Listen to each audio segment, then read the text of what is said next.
नमस्कार प्रणाम दोस्तों। आज हम बात करे वाला बानी पवन सिंह और खेसारी लाल यादव के बारे में। दोनों सुपरस्टार के एको गो गाना आई बानी भाई। अब की बार के दुर्गा पूजा भोजपुरी के लेके खास नहीं खे ना एक बार गाना तो सुन लो।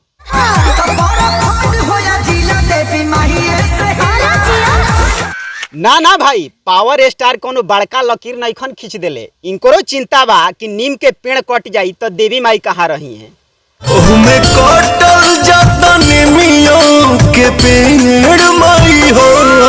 देखा लो भाई लो, ये देवी माई कोनो एगो हमरे माई ना हड़ी, ये पूरा ब्रह्मांड के माई हड़ी। और ये भक्त के चिंता बा कि नीम के पेड़ कटता, कोनो एगो नीमे के पेड़ नहीं कटत, सब पेड़ कटता, हर पेड़ कटताटे। कौन गाछी लागी तोहरा मंदिर के जारी।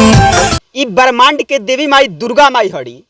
अगर नीम के पेड़ कटी तो दुर्गा माई के दिक्कत ना होई, ये हमनी के दिक्कत होई। लेकिन ये तो भोजपुरी के king power star Pawan Singh हड़े। ये अगर क भी कही है तो ओकरों के लोग सुनी, और ख भी गई है तो ओकरों के सुनी। काहे से कि इनकरा आवाज में इतना मीठापन बा, इतना मधुर आवाज बा कि ये कुछ भी गई है तो समझ में नहीं खे आवत कि का यूहे नु पावर स्टार हड़े जौन की अपना गाना में देवी माई के बखान करत रहन। जैसे एकरा से अगला साल गाना आई रहे सातों रे बहिनिया, आज से 13 साल पहले गाना आई रहे जौन बाढ़ के ऊपर रहे कि घर उजड़ गइल बाटे बाढ़ के कटाव में, नवरात्र कैसे होई गांव में।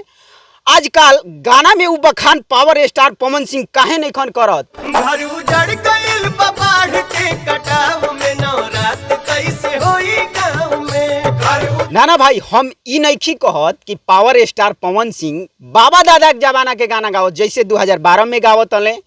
गाना में कुछ भाव बा। जैसे अगला साल गाना आई रहे, 4 गो गाना आई रहे, इतना बेहतर बोले कोयलिया, सातों रे बहिनिया, ऐसा 4 गो गाना आई रहे। जैसे लागत रहे कि ना देवी माई पवन सिंह के ही स्वागत के लिए बोलैले बाड़ी। आजू माई हमारे आंगना आवतारी। फिर भी गाना आइल जौना गाना के नाम बा पूछे पवनवा ए माई। गाना के राइटर भी खूब मशहूर बाणे, जौन के एकदम साफ सुथरा गाना लिखले बाणे और गाना के लिरिक्स भी बहुत अच्छा बाटे। लेकिन कुछ कारण बस म्यूजिक में शायद कुछ दिक्कत आई रहे, जौना के बाद गाना के लगभग 4 घंटा बाद डिलीट कर दिया जाता टे और गाना के दोबारा री अपलोड कर जाता टे। और गाना के स्थिति कुछ हे प्रकार बा, जौन की आज 24 घंटा से प्लस हो गई। और गाना के व्यू तनी देख लीजा।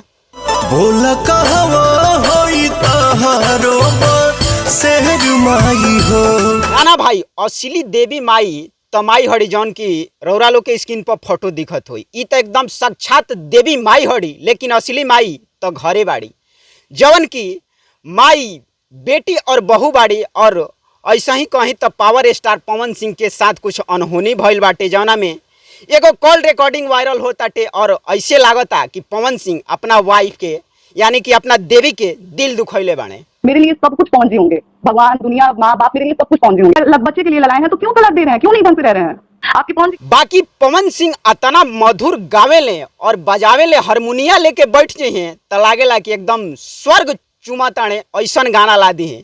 बाकी वीडियो कैसा लागल अपन राय कमेंट बॉक्स में जरूर दे हम जा। जय हिंद, जय भोजपुरी।